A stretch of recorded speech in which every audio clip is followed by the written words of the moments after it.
Hello, I'm BrigantiaBlackbird of BlackbirdsBrew. Happy Saturday and welcome to the very last class of Wicca 101.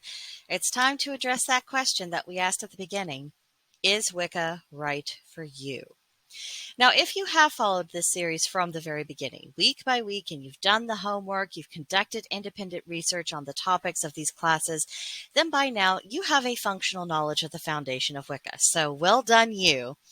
That is a lot of work. It requires making the commitment of time as well as that of persistent effort.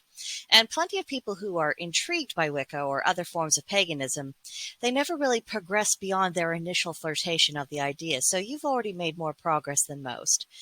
And of course, the moment most people realize that more than memes and daydreams are involved in Wicca, they tend to fall away and then they just search for another fad to distract them from creating actual meaning in their lives. But for those of you who have gone through this process from start to finish, you've shown that you are willing to prioritize your spirituality. You're going to do the necessary work to find out what's what, and you're willing to put your ideas into practice. This is admirable behavior, and you should be very proud of yourself. Now the question faces you is, as I said, the same question that was brought up at the beginning of these classes. Is Wicca right for you? And no one can answer that question except for yourself. And when these classes began, I said that the most important outcome is that the person who takes these classes are able to conclude by the end of it whether or not this is the path for them, if they want to explore another tradition of witchcraft, or if they just need to continue their spiritual search in general. So no matter what has been your personal conclusion, it is a successful conclusion. If Wicca isn't for you, but the craft is, then it's important to know that. If Wicca isn't for you, but paganism definitely is, well, that's wonderful. And if Wicca is the true calling of your heart, fantastic. The only thing that actually matters is whether or not you are being true to your honest convictions and that you are walking a path that is in accordance with those convictions. Find your spiritual home, wherever that may be, and go forward with confidence.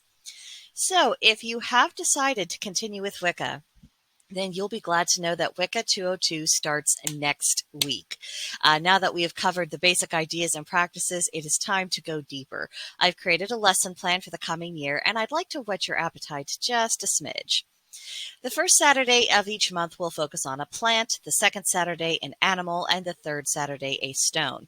We will discuss both the mundane and the magical properties of these things, their symbolism, and their magical uses.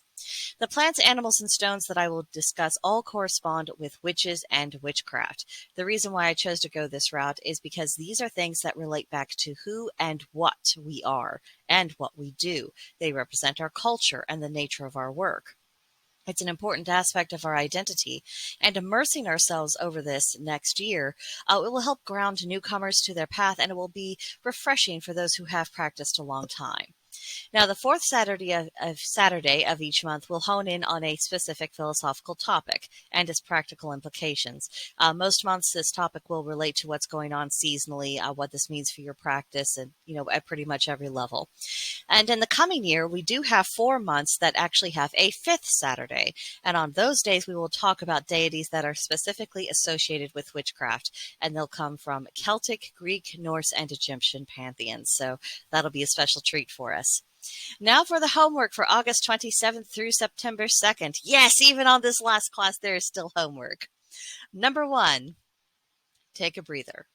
Pat yourself on the back for getting this far into the process and take some extra time for meditation on what you've learned thus far. 2, ask yourself very seriously what you want and what you need out of your spiritual life, and examine whether or not Wicca is actually fulfilling that purpose. Whatever answer you come to is proper and right for you. Don't ignore your conclusions and act in accordance with them. And 3, If Wicca is the path you're going to walk, then get ready for Wicca 202. If you need a fresh notebook, a few pens, then gather your supplies, and I will see you next week. So in the meantime, comments, questions, concerns, observations, all that good stuff, let me know in the comments section below, or click on the link on the description box that will lead you to our gilded server. It's called BlackbirdsBrew. You are very welcome to get a hold of me there. I'm very happy to discuss a wide variety of topics with you. We have other very well-seasoned practitioners who practice various forms of witchcraft and paganism. So you have a well's worth of knowledge if that is what you are looking for. So I hope you will come to see us soon. But for now, that'll do it for this video, and I will see you next time. Bye.